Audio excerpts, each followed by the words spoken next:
Thank you. Thank you very much for that introduction, Joe and Nikki. It's always a pleasure to be back here. So this one is called Snackubus, My Sticky Mask, and it's with apologies to Charlotte Bronte, Jane Austen, and Philip Larkin. It is a truth universally acknowledged that a single man in possession of a bastard hangover must be in need of a snack.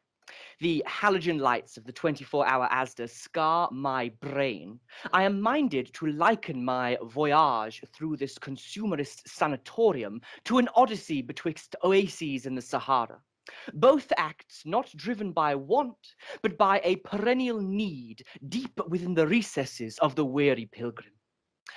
Patrons glance up from their midnight binge trolleys, sour the air with their cadaverous admonitions. Well, I am sorry if my appearance offends your oh-so-bourgeois sensibilities. Yes, the mask is mandated and covers my whiskerless chin, but point me in the direction of a sign demanding any other article of clothing. I take no shame in the round moons of my hairless buttocks. Oh, tonight has been a debacle from the moment I ventured forth from the nirvana of my curtained bedroom and stepped into the encumbrance of a taxicab. I am not a petty man, and thus attempted to engage the taxi driver, thus to improve his cinematic prospects. I looked at him through the rearview mirror. Are you talking to me? Well, I'm the only one here. Who the F word do you think you're talking to? Oh, yeah? My goodness, I'm good. More like Robert De Niro. But the man simply gorms, sliming his puerile lips around the phrase, in the back, please, and whack a mask on, mate. Mate, I say, buy me a drink first, or rather don't. I'd much prefer the cash. I snigger my way through this perfect example of off-the-cuff humor that I've been planning for the last 13 months. He blinks, nothing more. Doubtless the cogs of his mind had just crunched to a halt that I had mentioned something beyond Love Island, actually. After waiting perhaps a generous 6 seconds for his feeble mind to catch up to the present, I scuttle back into the back seat, don my gay apparel, and ask him to take me to Larkin's.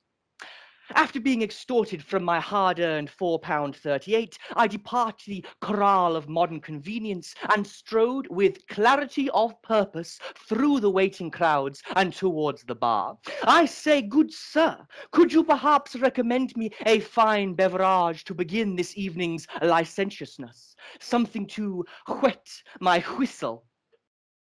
Have you booked? We're full. No? Sorry, mate. It's my birthday. Come on, man. And many more. Sit at the bar. Jaeger bombs £2. No food.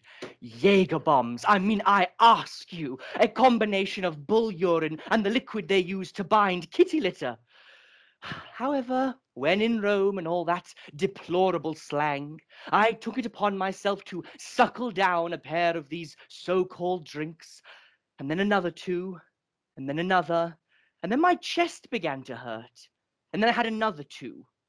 Thereupon I have retained 6 memories from the conclusion of my nighttime pageantry.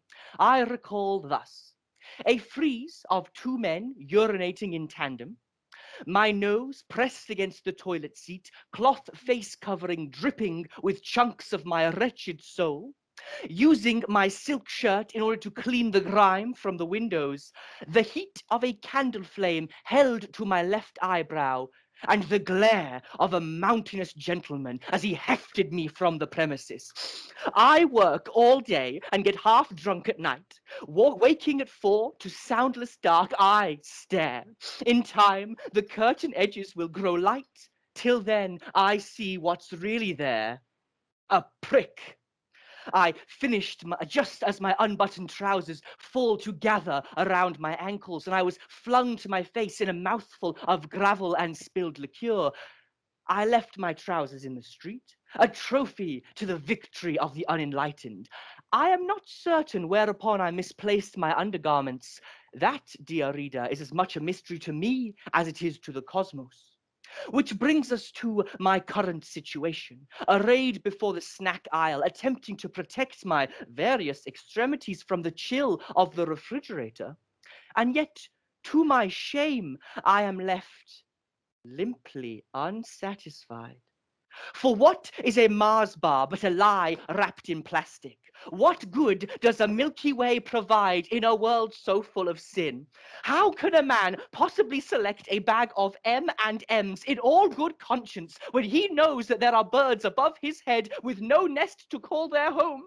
Oh, the more I know of this world, the more I am convinced I shall never find a snack that I truly love. I require so much.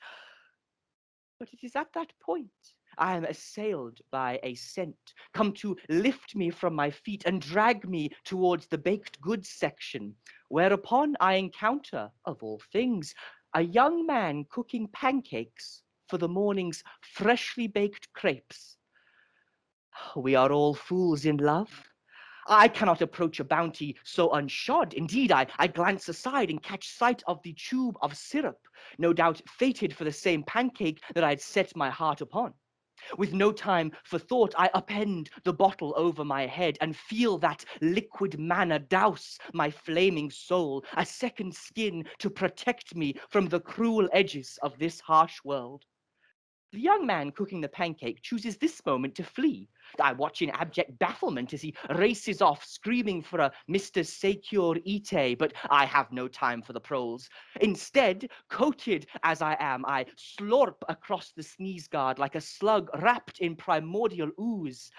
Sat there, atop a scalding skillet, is a single pancake, curled into a tube, moist, deep, inviting.